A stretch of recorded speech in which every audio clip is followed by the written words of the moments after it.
Bonjour à tous dans ce webinaire de novembre, qui est donc le dernier webinaire avant la relève de la vague 2 de l'appel à projet démonstrateur d'IA Frugal pour la transition écologique dans les territoires. Donc pour ce webinaire, le programme qui est prévu, d'abord une introduction, on reviendra donc sur la communauté des acteurs de l'IA, sur ses objectifs et ses enjeux. On aura une nouvelle fois Pierre Monger du Hub France IA qui nous fera un point d'actualité sur le livre blanc dont la version 2 a été publiée mercredi dernier et donc qu'on a présenté pendant le Meetup Green Tech. Ensuite, on reviendra rapidement sur les critères et les calendriers de l'appel à projet et ce qui va suivre maintenant que la relève de la vague 2 donc arrive très bientôt. Et ensuite, on fera un point d'actualité avec la Banque des Territoires sur les derniers éléments qui seront rajoutés à la FAQ, à la foire aux questions. Ensuite, une fois cette introduction terminée, on aura une présentation de Antea Séraphin, donc de Equitia, sur l'éthique de la donnée et de l'IA. Donc des enjeux qui peuvent être importants dans tous vos projets d'IA au sein d'un territoire.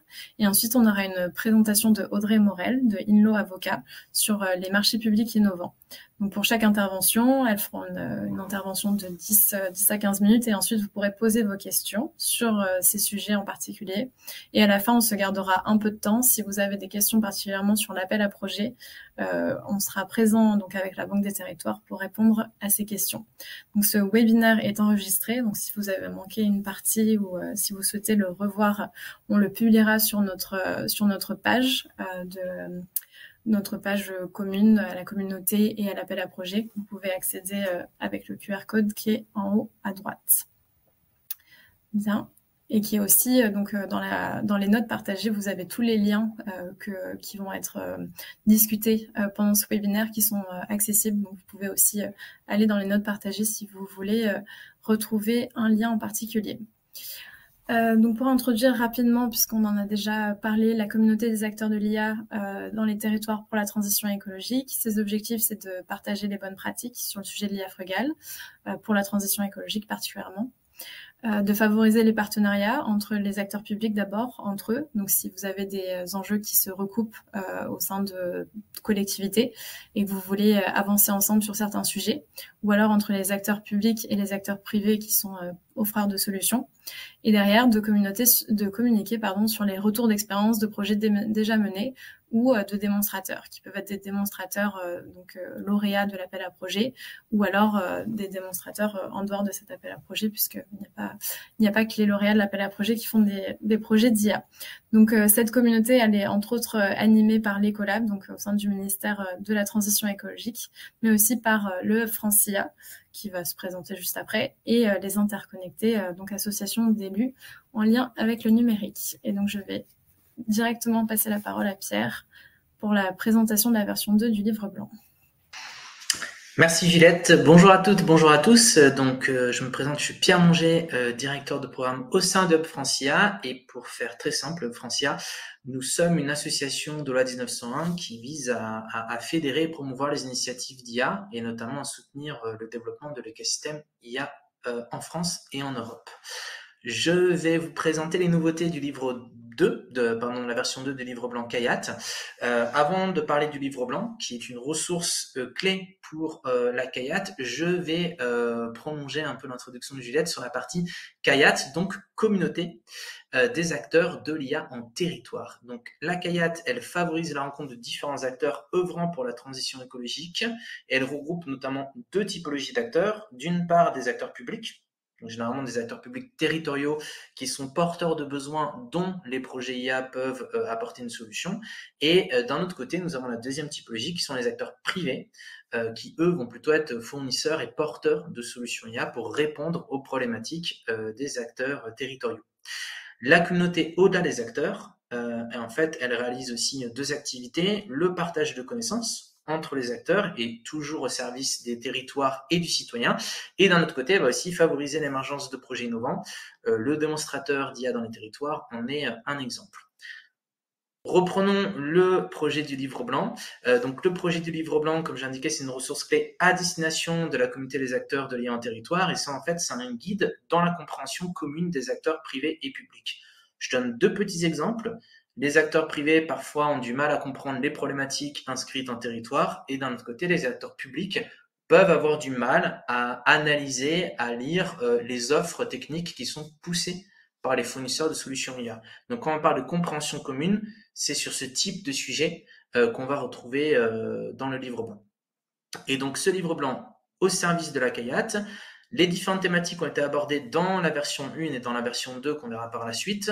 Initialement, la version 1, les thématiques ont été abordées. Eh bien, en fait, on a mené des ateliers de réflexion. On a aussi réalisé des échanges avec des acteurs des deux écosystèmes pour identifier les problématiques, les sujets un peu chauds qui pouvaient relever de difficultés et qu'on a donc inclus dans ce livre blanc de manière qu'on a rédigé de manière collective parce qu'il y a un travail du côté du Hub Francia. Donc nous, comme je l'ai indiqué, on représente plutôt l'écosystème des acteurs privés en IA, les collabs et également les interconnectés qui ont co-rédigé aussi le livre blanc, les interconnectés qui, eux, vont plutôt représenter l'écosystème des acteurs publics. Donc on avait les trois représentants autour de cette communauté des acteurs de l'IA en territoire.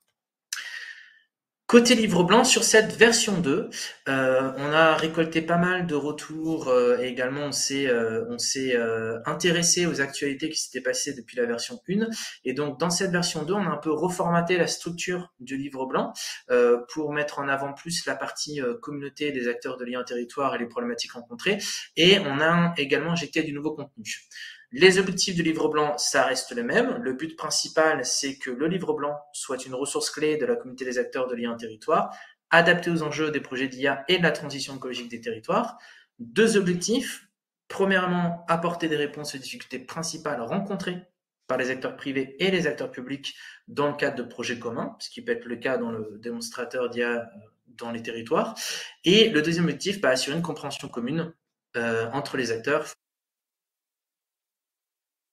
de collaborer, de coopérer sur un même projet.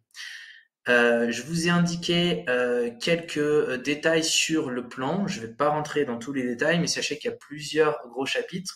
Le premier, c'est le contexte, notamment sur la stratégie nationale IA, France Nation Verte, la feuille de transition. Introduction à l'IA, on va notamment retrouver les aspects d'IA frugale ou d'IA générative. L'IA pour la transition écologique des territoires, c'est par exemple les problématiques rencontrées dans les territoires avec quelques cas d'usage qui sont couverts par différentes techniques d'IA. Des bonnes pratiques, donc là c'est plutôt à destination des futurs consortiums, donc des bonnes pratiques pour monter un consortium et également conduire un consortium jusqu'à la livraison d'un démonstrateur, voire la réplication d'un démonstrateur. Donc ça passe par les enjeux cybersécurité et les questions éthiques, mais je laisserai Antea prolonger là-dessus tout à l'heure, et notamment la gestion de projet ou bien l'évaluation environnementale d'un modèle d'IA pour pouvoir justement réduire son empreinte derrière. Et enfin, l'exemple de l'appel à projet des IAT, avec notamment les 4 lauréats de la vague 1, sachant qu'on est dans la vague 2, dont la relève est le 1er décembre. Et donc, dans la vague 1, on a les 4 lauréats qui ont partagé les cas d'usage, et notamment, ils ont partagé leur retour d'expérience et leurs recommandations pour monter un consortium non déposé. Donc, c'est très intéressant et n'hésitez pas à bénéficier de leur retour d'expérience. Et enfin, dernière slide de mon côté, pour vous illustrer un petit peu plus la feuille de route, comment ça s'est construit. Donc sur la frise chronologique, comme je vous l'indiquais, suite aux ateliers de réflexion et les échanges qu'on a eus, on a thématisé les sujets à couvrir. On a ensuite validé la structure du squelette, donc tout ça c'est la version 1. Hein. On a rédigé les chapitres, on a fait une relecture intermédiaire entre les acteurs, donc Ecolab, Interconnecté, Hub Francia. On a également, 5e étape, ouvert un comité de relecture un peu plus large pour déjà avoir des retours sur la première version un peu plus au-delà, on va dire, du groupement de co-rédacteurs. Et on a publié la version 1 du livre blanc le 20 septembre. Quand on a publié la version 1 du livre blanc, on a aussi ouvert la possibilité que les lecteurs puissent faire des retours et des suggestions jusqu'au 27 octobre. On a analysé tous ces retours et on les a, pour la grande majorité, intégrés, voire un petit peu adaptés au livre blanc. Et donc, ça a donné la rédaction de la V2 qui a donc, comme l'a introduit Juliette, été publiée et présentée mercredi dernier, donc le 8 novembre, lors de la 2e journée du Meetup Cleantech à Station F. Sur la publication de la V2, je vous ai rappelé le petit lien sur le support, mais on pourra vous le partager aussi peut-être dans le chat. Et également, on est toujours ouvert. On a laissé la possibilité de faire des retours. Donc, vous avez le contact ici, mail côté Francia. Le contact est également rappelé directement dans le livre blanc. Mais si vous souhaitez partager des retours, des suggestions, voilà, vous pouvez envoyer un email. Pour nous faciliter la tâche, indiquez juste le chapitre, la page concernée, la nature, la suggestion, et on va pouvoir analyser tout ça. Et en fonction des nouvelles actualités qui peuvent sortir, on pourra très certainement aussi sortir une troisième version au cours de l'année 2024. Voilà pour les nouveautés de la version 2 sur le livre blanc. Si vous avez des questions, je suis ouvert. N'hésitez pas à les poser à l'oral. Si vous voulez faire ça dans le chat, je reste vigilant aussi sur le chat tout au long du webinaire pour y répondre si besoin. Et je vois que Marine avait publié le lien pour la V2, donc merci Marine. Merci beaucoup Pierre. Donc on va continuer sur l'appel à projet. Effectivement, n'hésitez pas à poser vos questions sur le chat, on y répondra au fur et à mesure. Donc des petits rappels très rapides sur l'appel à projet. Avant de vous donner plus le calendrier et de laisser la Banque des Territoires vous annoncer les dernières actualités. Donc c'est bien un financement d'expérimentation en conditions réelles à une échelle représentative d'un acteur public territorial qui sont attendus. Ce sont des technologies d'IA au service d'un besoin identifié d'un acteur public territorial. À chaque fois, on met bien la collectivité ou l'acteur public territorial au milieu de la réponse à l'appel à projet. Et l'objectif ensuite, c'est bien celui de la diffusion de la solution au sein d'autres territoires, puisque ce sont des démonstrateurs et donc il y a un objectif de réplicabilité des solutions qui sont présentées. Les consortiums donc sont portés, ça encore c'est dans le cahier des charges par une collectivité, un établissement public gérant des services publics locaux ou un acteur émergent. Dans ce cas-là, il doit répondre aux besoins d'une collectivité.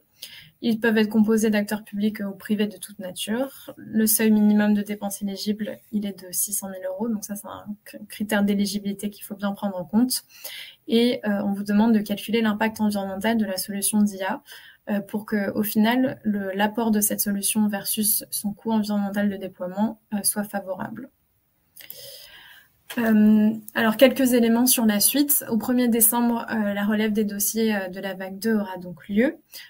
Courant décembre et janvier, il y aura vérification de la conformité des dossiers avec les critères d'éligibilité qui seront donc annoncés courant décembre ou janvier 2024. Et ensuite, entre janvier et juin, l'instruction des dossiers par un collège d'experts qualifiés et indépendants sera fait. Et donc, il y aura possiblement des auditions sur le fond du dossier et des questions donc, qui vous seront adressées s'il y a besoin de précision sur votre dossier. Donc pour l'instant, on n'a pas de date précise sur l'annonce des résultats, mais on vous les communiquera dès que possible. Et ensuite, entre juillet 2024 et février 2025, il y aura la signature des conventions des lauréats avec la Banque des Territoires. Tous les critères que je vais vous présenter par la suite ont le même poids dans la notation. Donc, ces critères, ils sont indiqués dans le cahier des charges. Et chaque critère est évalué à minima par 3 personnalités qualifiées. Donc, ce que je vous disais, un collège d'experts indépendants.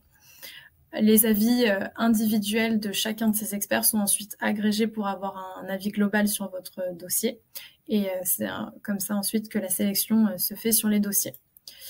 Les critères génériques ici de l'appel à projet, je les passe rapidement, je ne vais pas les détailler un par un, ils sont dans le cahier des charges, mais ça vaut le coup peut-être avant de candidater, vu que c'est dans les 2 prochaines semaines, de les repasser un à un pour bien vérifier que vous répondez à chacun de ces critères dans votre candidature. Et ici, c'est les critères spécifiques de l'appel à projet, donc qui ont trait plutôt à la solution d'intelligence artificielle sur l'intérêt technologique, l'intérêt fonctionnel, le caractère innovant, le caractère frugal très important. Et ensuite, l'application des principes de transparence, d'explicabilité et d'interprétabilité.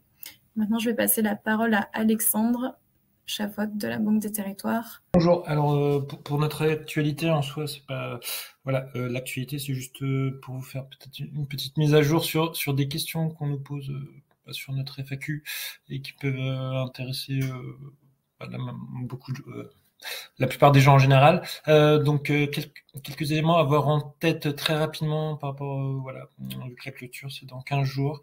Je voudrais repréciser ici, parce que c'est une question qui est, voilà, qui peut se poser, c'est dans le cas où le chef de file c'est une entreprise, donc on n'autorise que des acteurs émergents de moins de 12 ans.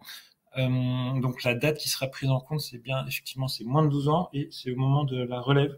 Donc voilà, c'est quelque chose à avoir en tête.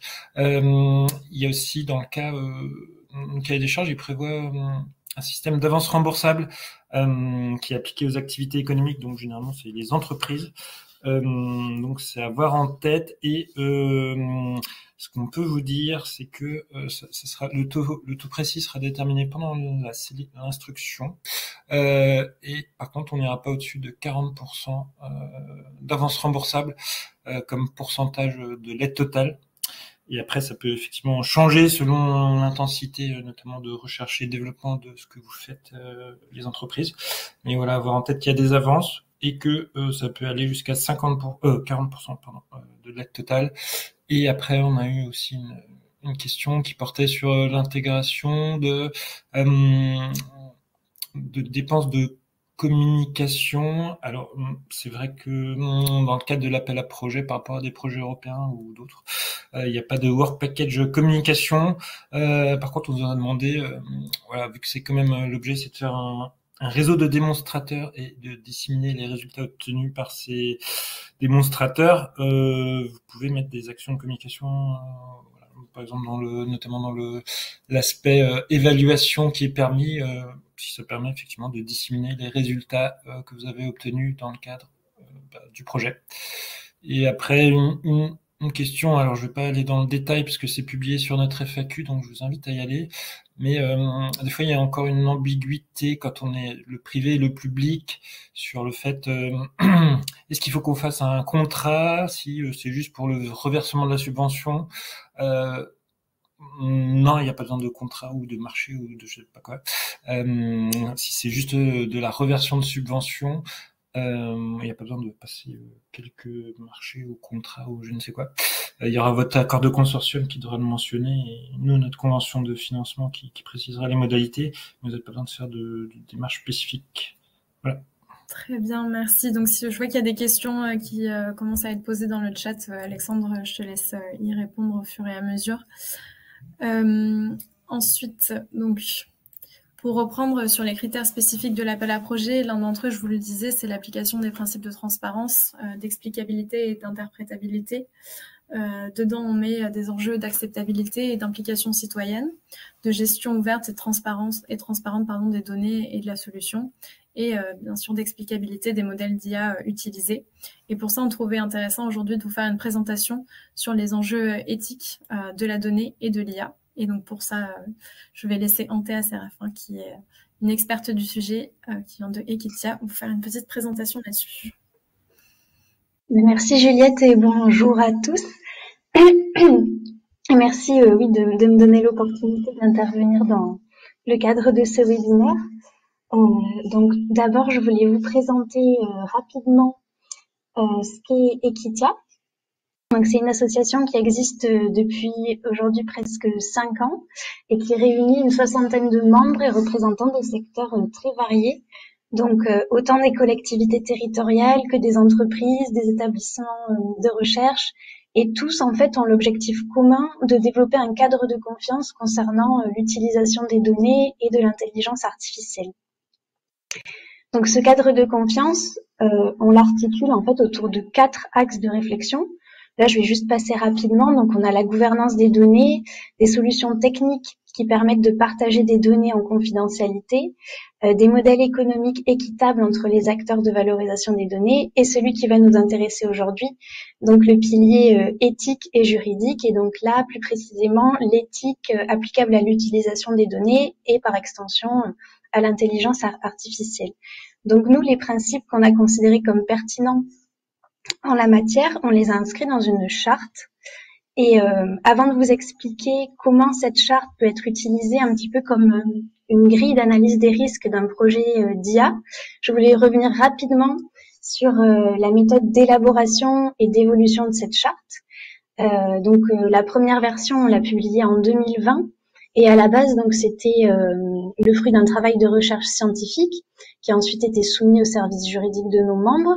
Mais en fait, on n'a jamais voulu que ce soit un document figé. On voulait qu'il puisse s'adapter aux évolutions technologiques, sociétales, juridiques. Et donc, régulièrement, on organise des petits ateliers de co-construction, donc avec des parties prenantes, autant des experts métiers que des citoyens, pour recueillir leurs préoccupations et enrichir en fait la charte en continu. Donc là, on a une nouvelle version qui est en cours d'élaboration. Et concernant le contenu, donc en fait là, je vais pas rentrer dans les détails puisque je développerai un peu plus après, mais on a 6 grandes thématiques.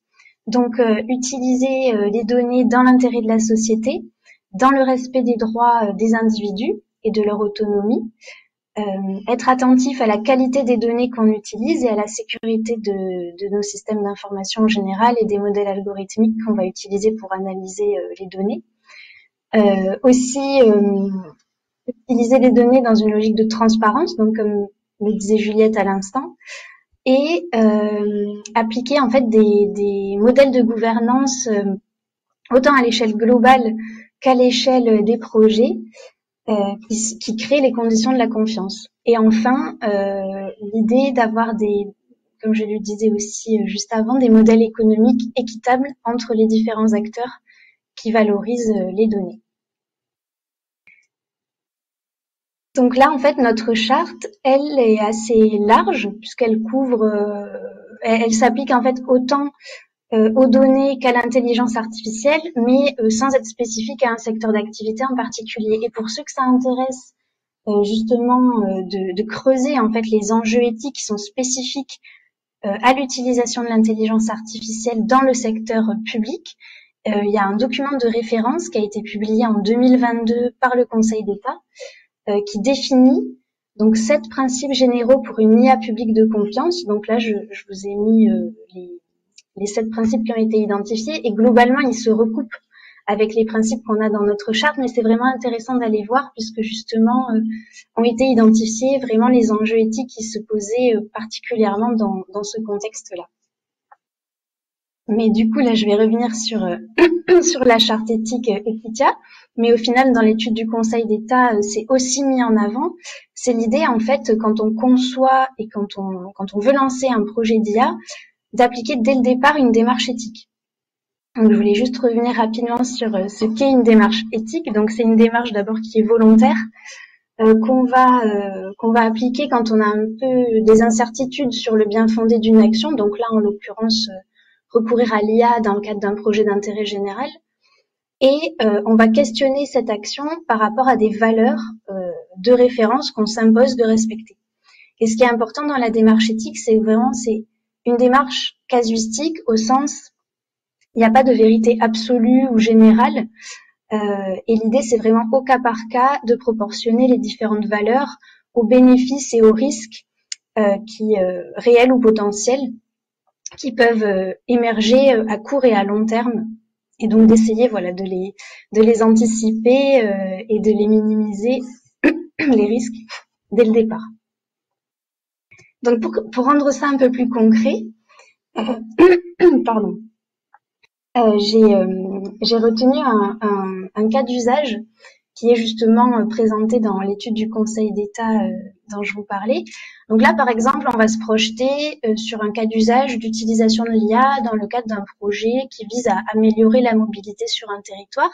Donc imaginons qu'on utilise de l'intelligence artificielle pour prévoir le trafic routier, pour optimiser les plans de circulation, gérer les flux, par exemple, fermer, ouvrir des voies, changer le rythme des feux de stationnement, et que les données alimentant du coup un outil d'intelligence artificielle, elles soient remontées grâce à des capteurs fixes, donc qui peuvent être par exemple des caméras situées à certains carrefours. C'est ce qu'a fait une ville en Estonie, la capitale, à Tallinn.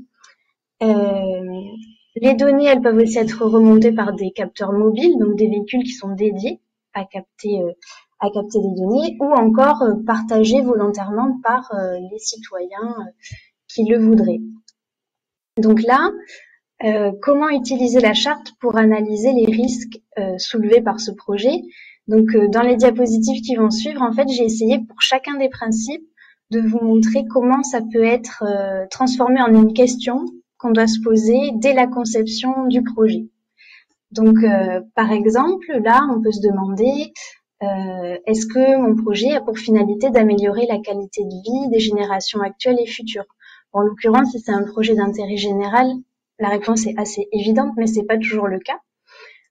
Comme c'est important aussi dans le cadre de l'appel à projet DIAT, la question de l'impact énergétique, est-ce qu'on a cherché à minimiser l'impact énergétique des différentes étapes du traitement des données qui vont être opérées dans le cadre du projet? Est-ce qu'on va traiter vraiment les données qui sont strictement nécessaires? Est-ce qu'on a limité la performance des modèles algorithmiques choisis aussi à ce qui est strictement nécessaire? Est-ce qu'on a fait le choix de s'orienter vers des serveurs qui recyclent la chaleur qu'ils émettent? Voilà. On peut aussi se demander si le projet pourrait avoir pour effet de créer ou de renforcer des inégalités sociales. Et aussi, par exemple, là, dans le cas d'un outil d'aide à la décision, on peut se demander si les étapes clés des traitements de données, elles sont régulièrement supervisées par des experts humains. Et si on l'a pas prévu, voilà, d'essayer de mettre en place des mécanismes qui permettent de respecter ces principes. Sur plutôt les droits individuels, on peut se poser la question, est-ce que, donc dans le cas où des citoyens me partagent volontairement leurs données, quelle information je leur transmets? Est-ce que je leur communique bien toutes les finalités pour lesquelles leurs données vont être utilisées? Est-ce que j'ai bien identifié le cadre réglementaire et légal qui s'applique au traitement de données personnelles? Déjà, est-ce que j'ai bien repéré où étaient les données personnelles dans mon projet? Parce que par exemple, dans l'exemple des caméras qui captent des images, on peut avoir des individus identifiés. Donc voilà, essayer de bien identifier les données qui sont soumises à des obligations légales et réglementaires. Ensuite, sur la qualité des données, on peut se demander est-ce qu'il y a des facteurs extérieurs qui peuvent nuire à la qualité des données qui alimentent en continu le système. Donc par exemple, si c'est des caméras, est-ce qu'elles peuvent être encrassées? Qu'est-ce qui se passe en cas de mauvaises conditions météorologiques? Essayer d'anticiper toutes ces problématiques. Sur la sécurité, est-ce que dans les données que je vais traiter, il y en a qui sont stratégiques ou confidentielles? Dans ce cas, est-ce qu'elles sont hébergées sur des serveurs qui sont gérés par des entreprises européennes? Est-ce que pour mon outil, j'ai défini un seuil en dessous duquel on va estimer que la prédiction, elle est pas fiable, donc que les utilisateurs ne devraient pas les suivre? C'est des questions liées plus à la fiabilité, à la robustesse des modèles algorithmiques appliqués.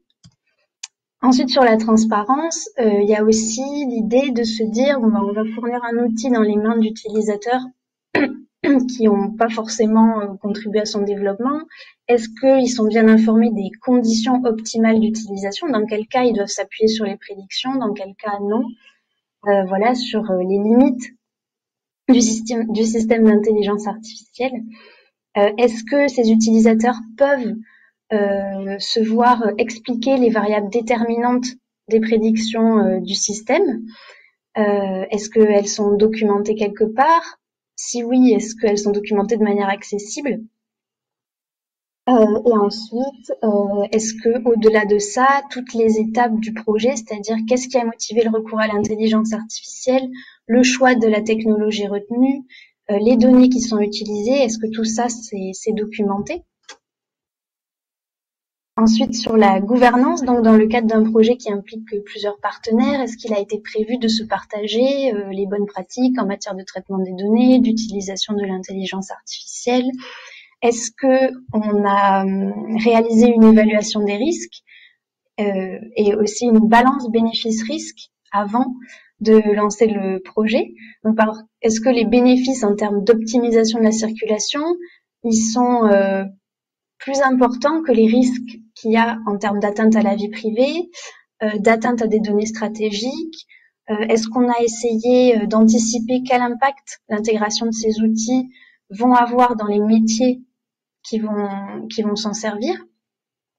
Est-ce que les utilisateurs sont inclus dans la conception du projet, dans sa mise en œuvre? Est-ce que leurs besoins sont bien pris en compte?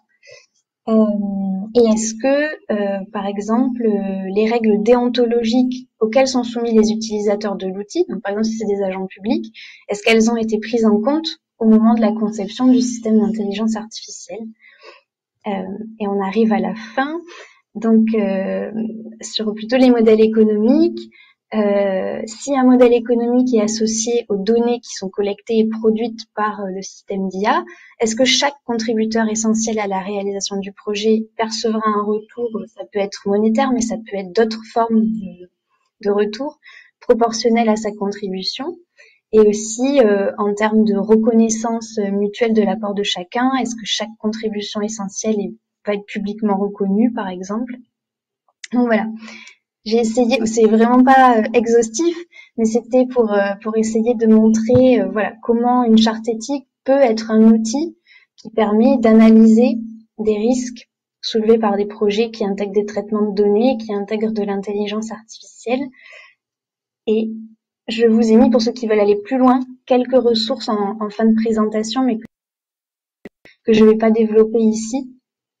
Et c'est pour ceux qui souhaiteraient creuser un peu plus le sujet. Voilà pour moi. Et donc je suis. Vous pouvez bien sûr, pour toute question, me joindre à l'adresse mail que j'ai intégrée aussi à la fin de la présentation, mais je suis tout à fait disponible pour répondre à vos questions aussi maintenant. Super, voilà. Merci beaucoup Antea. Effectivement, si vous avez des questions, vous pouvez les poser à la fois dans le chat et en allumant votre micro. Et peut-être Antea, pour conclure, enfin pour poser une première question, qu'est-ce que tu conseillerais comme critère très important à regarder en priorité, critères que parfois on oublie trop souvent de regarder sur un projet d'IA au sein d'une collectivité?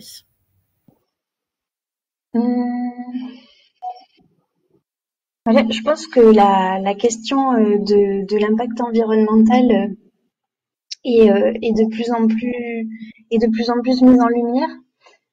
Mais c'est vrai que pour l'instant, les outils manquent un petit peu pour évaluer justement réellement l'impact environnemental des outils numériques. Mais je pense que c'est une question que peut-être jusqu'à présent, on se posait pas tant que ça. Bon, vous, c'est au cœur de votre appel à projet, mais justement, je pense que c'est voilà un axe important qu'il faut pas omettre et sur lesquels voilà il faut faire de la veille, suivre un petit peu les outils qui sortent pour évaluer justement au niveau des différentes dimensions du projet si réellement ça, c'est ce que tu avais marqué dans ta présentation, s'il y a un bénéfice net positif en termes environnementaux du projet.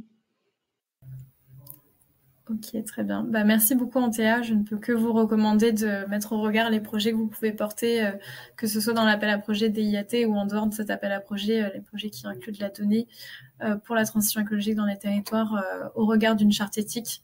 Enfin, je pense qu'on se pose de plus en plus de questions en lien avec le thème de l'éthique pour l'IA et comme au niveau européen, il y a des nouvelles législations pour IA Act. On arrive avec, on évolue sur ce sujet, mais déjà dès à présent mettre en place une charte éthique me paraît un très bon premier pas. Je ne sais pas s'il y avait quelqu'un qui voulait prendre une question. J'ai vu qu'un micro s'était ouvert. Oui. Oui, bonjour. Oui, peut-être une question. Je ne sais pas si vous m'entendez bien. Oui. Oui, merci déjà pour la présentation. Je voulais savoir, comme les questions étaient parfois, ça couvre plein de sujets différents, et je me demandais si sur chaque question vous aviez également des ressources à recommander d'ordre un peu méthodologique pour y répondre, parce que certaines sont plus ou moins précises, mais du coup pour savoir ensuite comment concrètement essayer d'aller y répondre, quel type d'action mettre en place, quoi mesurer. La première notamment, elle est très compliquée. Il y a un petit écho, pardon. Je sais pas d'où ça vient. A l'air assez complexe. Donc, est-ce que vous avez des pistes pour chaque, des ressources méthodologiques pour accompagner dans la réponse? Merci pour la question. Alors, en fait, on n'a pas un document vraiment qui synthétise toutes les ressources mises à disposition. Mais nous, on est là pour justement essayer de donner des conseils au cas par cas. Sur les mesures organisationnelles, on est assez mature sur le sujet. En revanche, sur les outils qui techniquement permettent, par exemple, de mesurer des biais qu'il peut y avoir dans un jeu de données ou quelle technique d'explicabilité appliquer à son algorithme en fonction de ce qui va être le plus adapté, ou quelle technologie de préservation de la vie privée utiliser, etc. Ça, c'est des recherches en cours. On aimerait bien justement avoir une sorte de boîte à outils qui est reliée à chaque principe éthique. Mais pour l'instant, c'est des recherches qu'on mène un petit peu au fil de l'eau, au fil des projets qu'on accompagne. Je sais pas si ça répond bien à la question. En tout cas, il n'y a pas de document tout fait qui liste un petit peu toutes les ressources. Merci. Et du coup, il y avait une question de Marie Bernard dans le chat Antea. Nous travaillons de l'opérationnalisation de critères éthiques, un rétexte sur le mode de faire, une fois armé de ces critères, en comité, au moment de la conclusion du marché, une revue tous les ans, etc. Qu'est-ce que tu conseilles sur l'opérationnalisation des critères éthiques, une fois qu'on a les critères? Alors, par exemple, nous, ce qu'on a fait, du coup, essayer de décliner la charte éthique en toute une série de critères. Nous, ce qu'on a fait, c'est qu'on a réuni donc tous ces critères un peu sous forme de checklist et qui permet du coup à la fin d'obtenir un label. Bon, au sein d'une organisation en interne, c'est pas la peine du coup de labelliser ses propres projets en interne, mais voilà l'idée d'avoir un petit peu une liste de toutes les questions à se poser et de les cocher au fur et à mesure. Ça, c'est une bonne pratique de le faire voilà pour chaque projet d'IA qui se lance dans l'organisation.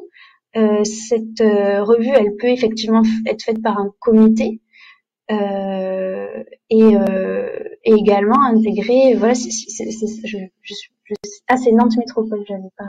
J'avais pas noté. Effectivement, dans les marchés publics, ça peut aussi être intégré comme des conditions pour sélectionner des prestataires. Et les revoir tous les ans, c'est une bonne pratique aussi. Nous, c'est l'ambition qu'on a. En fait, on fait une veille un petit peu continue, justement, au niveau juridique, au niveau technologique, qu'est-ce qui existe, pour essayer de se noter un petit peu sur un côté tous les critères qui vont devoir évoluer. Et vu que en ce moment ça évolue beaucoup, je pense qu'une fois par an c'est un bon rythme. Et après, peut-être que quand ce sera un peu plus stabilisé, ça pourra être un peu moins fréquent, mais je pense que tous les ans c'est bien. Merci Antea. On a Flore Bonhomme dans le chat qui demande si la checklist peut être partagée. Je te laisse lui répondre dans le chat. On va avancer. Merci beaucoup Antea. Donc on va passer à un nouveau thème de notre présentation sur les marchés publics innovants. Donc comme on l'a dit, ou en tout cas c'est bien explicité dans le cahier des charges, l'appel à projet ne dispense pas du respect de la commande publique. Du moment qu'une entité réalise une prestation pour le compte d'une personne soumise aux règles de la commande publique, cette entité devra être sélectionnée dans le respect des règles de la commande publique. Alexandre l'a précisé un peu plus tôt, dans le cas d'un reversement de subvention, il n'y a pas besoin de passer un marché public, le reversement peut se faire directement. Par contre, si vous cherchez à passer des marchés publics sur des enjeux d'innovation, liés à l'innovation, il y a divers instruments qui sont disponibles. Et pour ça, je vais laisser la parole à Audrey Morel de Inlo Avocat pour vous présenter tout ça. Ouais, bonjour à tous.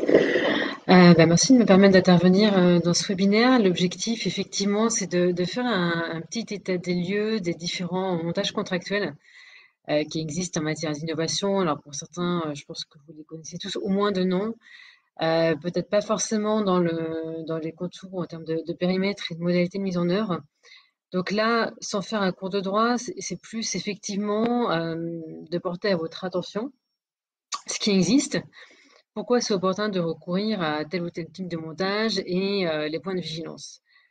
Alors, le premier point, sans que ce soit un contrat à part entière, quand on pense souvent innovation, on pense souvent expérimentation. Parce qu'on a un nouveau besoin, parce qu'on a une nouvelle solution disponible sur un marché, parce que les technologies évoluent. Avant de s'engager dans un projet pérenne, on a tendance à vouloir effectivement expérimenter ce produit, et ce qui est tout à fait normal et même recommandé dans certains cas. Donc l'expérimentation, c'est effectivement de passer un contrat de courte durée pour tester une solution technique et évaluer sa pertinence pour répondre à mon besoin ou pour mettre en place mon projet. Maintenant, pourquoi je dis que c'est pas un contrat à part entière, c'est que c'est plus une finalité en réalité en tant que telle. Et comme vous voyez sous les yeux, moi je dis que c'est un faux ami sur le plan juridique parce que je le vois toujours. Souvent, quand on pense expérimentation, et parce que ça a vocation à être justement épisodique, on peut avoir tendance à se dire que on est dispensé de passer un marché public. Ce qui est totalement faux, puisque, sauf à ce qu'on soit vraiment sur des seuils très faibles, ce qui n'est pas forcément le cas, hein, l'expérimentation ne permet pas de déroger au code de la commande publique. On va y revenir.